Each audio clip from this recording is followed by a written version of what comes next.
I will shout this from the rooftops for every single parent to know. Overtired babies don't sleep better, they actually sleep worse. So I'm gonna break this down and kind of relate it to us as adults because that makes it a little bit easier. And then I'm gonna give you some tips on exactly how to structure your baby's sleep during the day so that they don't get overtired and your nights can be the best they can possibly be.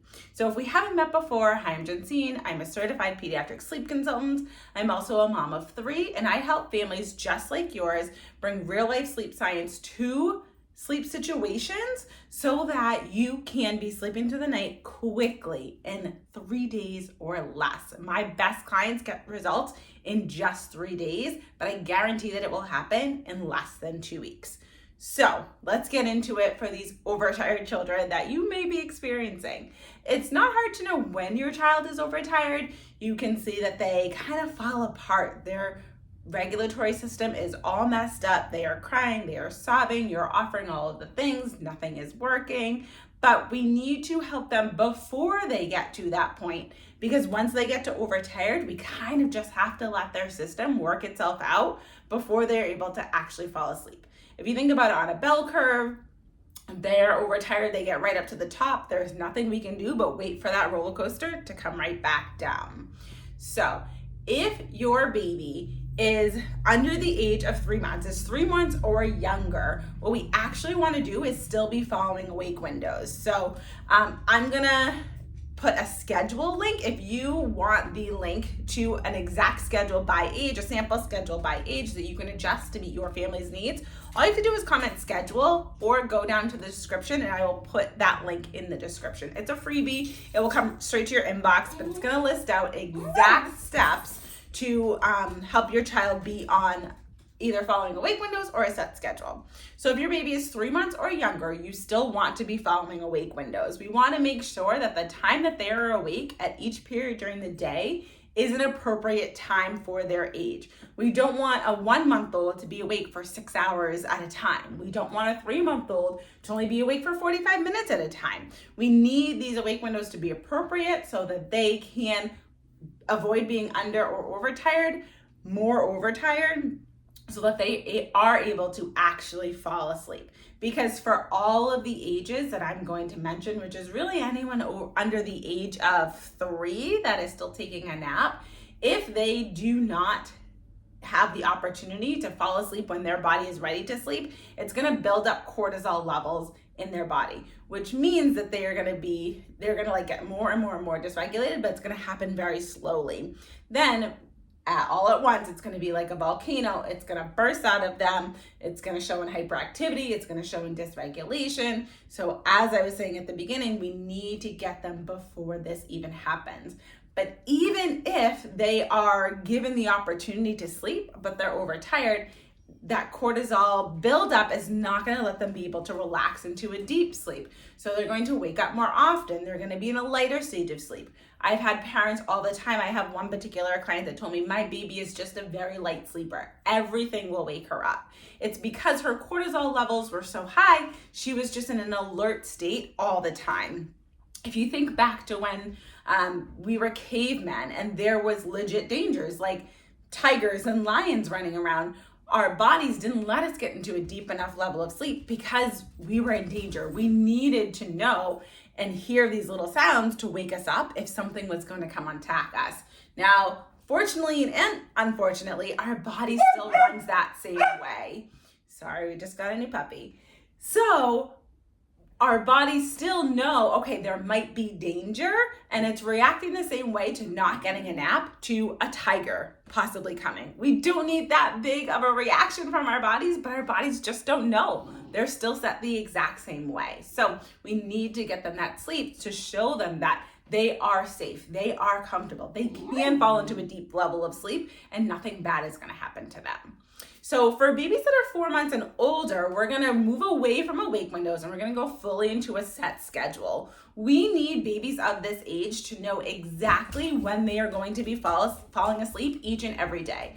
We need for their bodies to know it is now 7 o'clock, I'm gonna be woken up relatively soon. It is now 10 o'clock, I'm going to be put to bed relatively soon. Because if they don't, the same exact thing is gonna happen. Their body's gonna think it's time to fall asleep. For whatever reason, that sleep isn't gonna be offered or it's not going to come. And then their body is gonna go into, it must be because there's some level of danger. It must be because something is wrong. So even when you do offer sleep a little bit later, they're not gonna be able to fall asleep comfortably and deeply because they are waiting for that danger to come. So following these awake windows and or set schedule is so super important. I cannot stress that enough. All of the families that I have worked with have seen such a difference from when they were just following whatever sleepy cues their baby was doing and putting them down for naps whenever, to when they started to either follow a set schedule or follow awake windows, to have that consistency in their day and in their baby's day. There's one family in particular, she was 12 months old and the mom was just kind of doing whatever. Some days it would be 1 nap, some days it would be 3 naps. We weren't really sure what was going to happen. But once we set that up, her baby was reliably taking 2 naps a day and sleeping through the night. And this happened in just 3 days, literally 3 days, from naps whenever to consistent naps during the day and sleeping through the night, when previously she had been waking up every 1 to 2 hours.